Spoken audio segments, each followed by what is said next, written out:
समृद्ध पंचायत राज अभियान, या अभियानाच्या माध्यमातून विविध उपक्रम या ठिकाणी आपल्याला पार पाडायचे असतात। त्यातलाच एक उपक्रम, एक नाविन्यपूर्ण उपक्रम म्हणून आजचं हे रक्तदान शिबिर या ठिकाणी आपण ठेवलेलं आहे।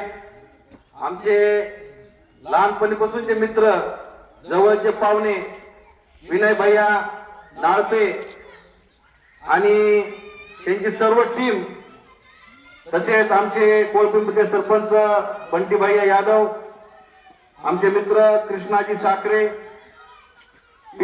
पांगरीचे सरपंच श्यामजी थोरात, हसनाबादचे आपले सर्वांचे प्रिय असणारे रमेशजी नकाते, आवरगाव हसनाबादचे उपसरपंच नवनाथ नकाते, भगवान काका धुमारे साहेब, आवरगाव हसनाबादचे माजी उपसरपंच अंगद नकाते व सर्व या ठिकाणी आवरगावचे तरुण मंडळ।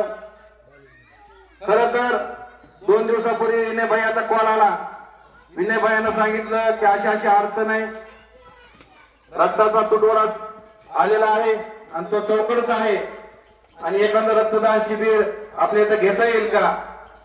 खरं तर विनय भैया आमच्या आवरगावात हसनाबाद, पांढरी पिंपरी अनेक जण त्या ठिकाणी पेशंट, सर्वच पेशंट त्या मोठ्या दवाखान्यात त्याला म्हणतात, आमचं तोंडी नाव पडलेले मोठ्या दवाखान्यात गेले।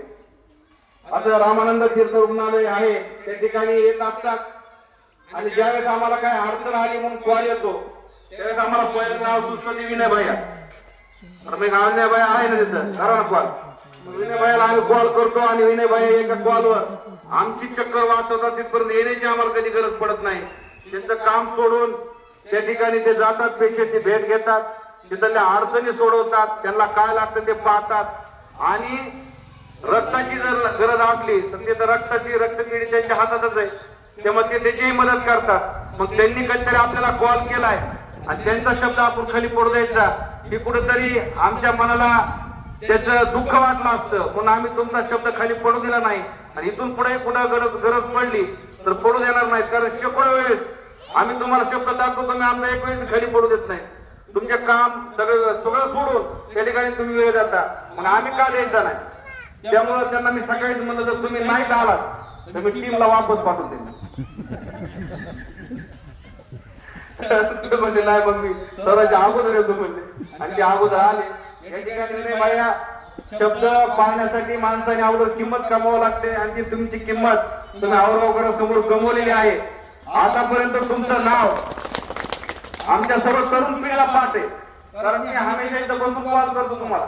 विनय नावाचे डॉक्टर आहे आणि तो अमोल भाईने कॉल केला की तिथं काम पाहतात आणि त्याला अडचण सोडवतात, हे यांना माहिती आहे, परंतु आज पहिल्यांदाच आमचं तरुण मंडळ तुम्हाला पाहत। त्यामुळे या ठिकाणी आजचा हा कार्यक्रम ठेवलेला आहे। खरं तर हे आमचं गाव एक क्रांतिकाऱ्यांचं गाव आहे। रक्तदान करणं तर खूप सुंदर गोष्ट आहे, कारण या गावानं मराठवाडा मुक्ती संग्राम मध्ये असं कित्येक वेळेस त्या मातीला रक्ताचा अभिषेक घातलेला।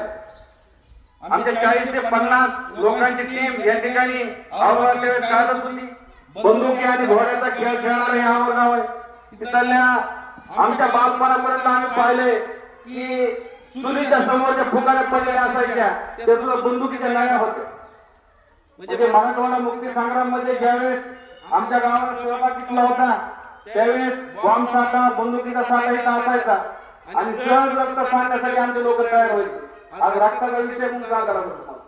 त्याच्यामुळे आज आपल्याला कुठं मराठवाडा मुक्ती संग्रामात जायची गरज नाही, देश स्वतंत्र झालेला आहे।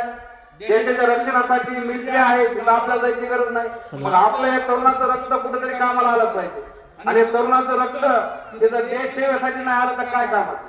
आता ही याच्यापेक्षा मोठी सेवा दुसरी कोणतीच नाही, कारण आपण आपल्या देशातील आजारी असणाऱ्या नागरिकांना, पेशंटला जर आपलं रक्त देऊन वाचू शकत असलो ते एक देश कार्यच आहे, ही देशभक्तीच आहे आणि हे देश कार्य, हे देशभक्ती करण्याची संधी आमच्या तरुण मंडळाला मिळाली। त्याचा आम्ही नक्कीच संधीचं सोनं करू आणि आज जास्तीत जास्त कसं रक्तदान करता येईल यासाठी प्रयत्न करू। एवढंच मी बोलतो आणि थांबतो। जय हिंद, जय महाराष्ट्र। आम्ही काही या ठिकाणी येणार आहे, हळूहळू दिवसभर आपला कार्यक्रम चालत आहे। धन्यवाद। आता आपण या ठिकाणी रक्तदानाला सुरुवात करू। समोर आता अगोदर कोणला येते त्यावर या, मी तर आहे अगोदर सर्वांचे मीच देणार। धन्यवाद.